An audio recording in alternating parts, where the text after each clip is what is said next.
Welcome to a new video, and in today's video I'll be showing you step by step how to paint negative space butterflies. Let's get into it. So the first thing you need to decide is what colors to use. I suggest colors that blend and layer nicely with each other and are next to each other on the color wheel. So for example, I am using pink and blue because I know that when they blend together and layer, it will make a purple. Other options could be blue and yellow, or yellow and red, green and blue, pink and purple, whichever combo you like the best. So to start with the painting, I take the edges of my watercolor paper with masking tape so that I have nice clean edges when I remove the tape after I finish painting. Then with a big-ish brush, you want to pre-wet your entire page with a light layer of water. If you have puddles, then you know that you've added too much water to your page.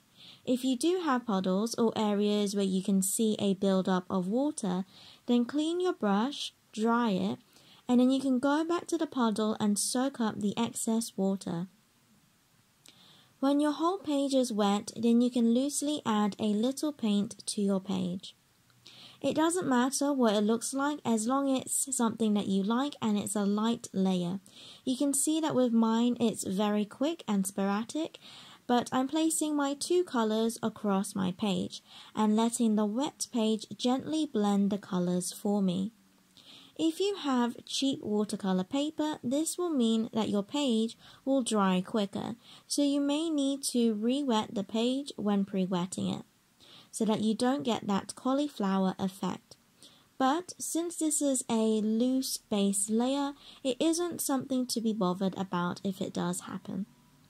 Then, while the first layer is drying, you can pick two butterfly designs that you like for your template.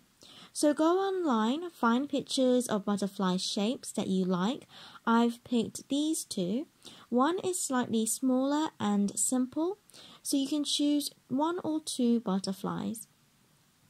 Then you want to get a scrap piece of paper, fold it in half, then using a pencil, take your time to draw half of your butterfly.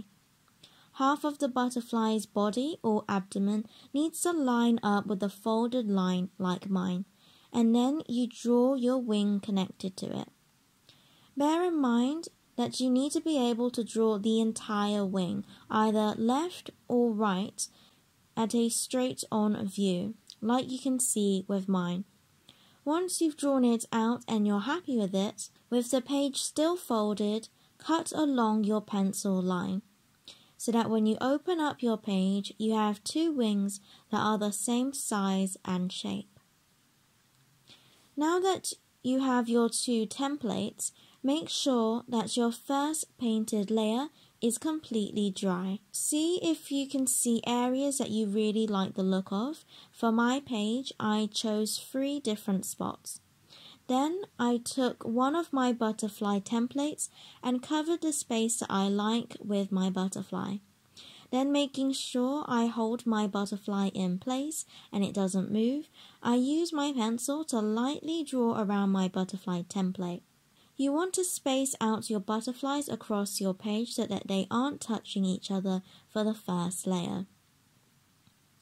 Once you have your light pencil marks, pre-wet the area outside of your butterflies.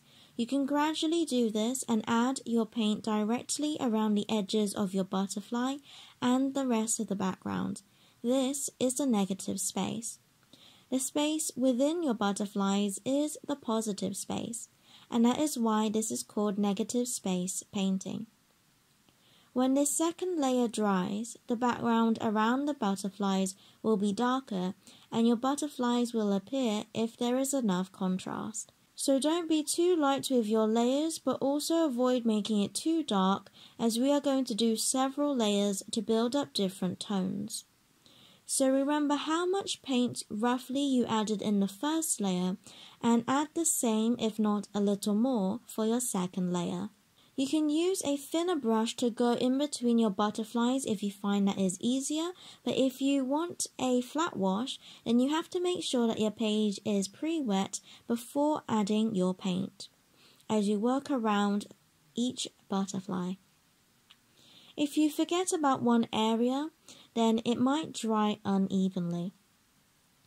Now you should be able to see that your butterflies are appearing and the nice areas that you liked are within your butterfly. Once you have completely painted around each butterfly, then you leave this layer to dry completely. Just quickly before I continue with the next step, don't forget to like and subscribe. I upload weekly beginner watercolor painting and drawing videos every Saturday. For more videos like this, you can check out my watercolor playlist. Okay, back to the video. Now that your page is completely dry, using your butterfly template, for this layer I'm using my other butterfly, I draw 3 more butterflies behind my first set of butterflies. So to do this, place your butterfly template a little bit on top of your first set of butterflies. Then use your pencil to draw around the template that is within the negative space. So this means don't draw on top of the butterfly in your first layer, as this is the positive space. We are only painting within the background outside of the butterflies. When drawing your butterflies, you want them to be at different angles to the butterflies next to each other, as this will make it more interesting to look at and gives it more variation. Then again, when you have outlined your butterflies, in this layer I did 3 again. You pre-wet the area around the butterflies and add in your colors as you go, making your way around all the butterflies. For the second layer, I am still adding my pink and blue. Because I did want mine to be flat and even, and my watercolor paper is student grade, so not very expensive, it did mean that I had to work quicker when doing large areas. So that is why you can see me using my Chinese brush, as it is bigger than my round brushes and has flexible bristles to make a fine point to paint in between the butterflies. These first few layers will be harder to paint if you want it even, but as we slowly have less and less negative space with more butterflies, it will be easier to fill in the negative spaces. If you want there to be more contrast between your butterflies, then add more paint to your layers so that it will be darker. Or you can adjust the colors of the butterflies when you have finished your negative space layers, which I do later on, and I can show you how to do it. You might be able to see that as I have added multiple layers to my page, the page is warping in some areas. So when I add water, it ends up moving to where it is dipping down, forming a puddle. To help with this, I simply use my brush to soak up the excess water to pre-wet a different area that is still dry to get rid of my puddles. Try to get rid of your puddles as soon as you notice it forming, as if you are too late, it will make your paint dry unevenly. However, like I said before, this isn't a major issue, as this is a loose style of painting, and if you really don't like how certain areas have dried, then you can keep it as a negative space, and we can paint over it when building up our layers, covering it so it's less obvious. So, moving on to the third layer. Again, wait until the page is completely dry before drawing out your next set of butterflies. At this stage, we have much less negative space to work with.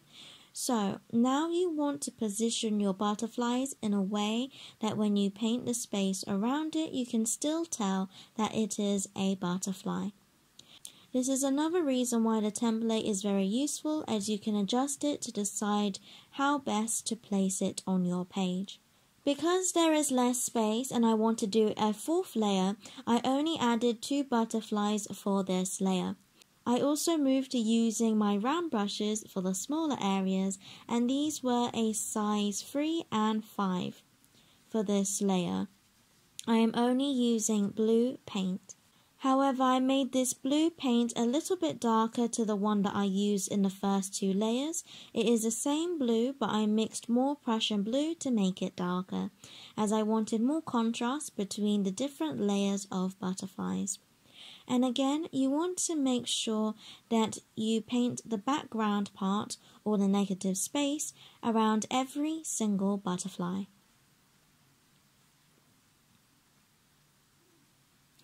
Now for the fourth layer of negative space, I did 3 more butterflies, and this is a repeat of the third layer where you position the butterflies as best as you can so that you can still recognize the butterfly shape within the negative space. So try not to overlap the butterflies too much at this stage. Then when painting the negative space for this one, I again used only blue paint but made it even darker than the third layer.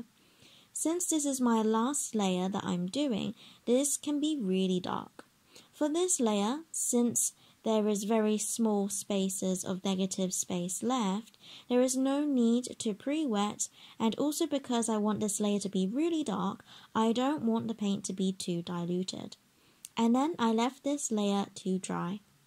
Okay, so the very last part is optional, and I wasn't planning to do it, but if you find that it is a little bit difficult to tell the different butterflies apart, you can add another light layer on top of your butterflies. So, because mine is mostly blue by the end, I chose 2 butterflies near the middle that had similar tones to the others next to it, and added a little blue, but mostly more pink to contrast with the blue. If you feel that you want more contrast between other butterflies, you can paint a light layer on top. But you do still want there to be different tones between the layers of butterflies, so it would be best to start with light layers to slightly adjust the different tones. And that is negative space butterflies done. I really enjoyed this process, and I might do another video with different patterns or animals, objects, plants to give you more ideas on how to explore negative space painting. And that is all from me. Don't forget to subscribe for weekly beginner tutorials like this, and as always, God bless, and I'll see you later.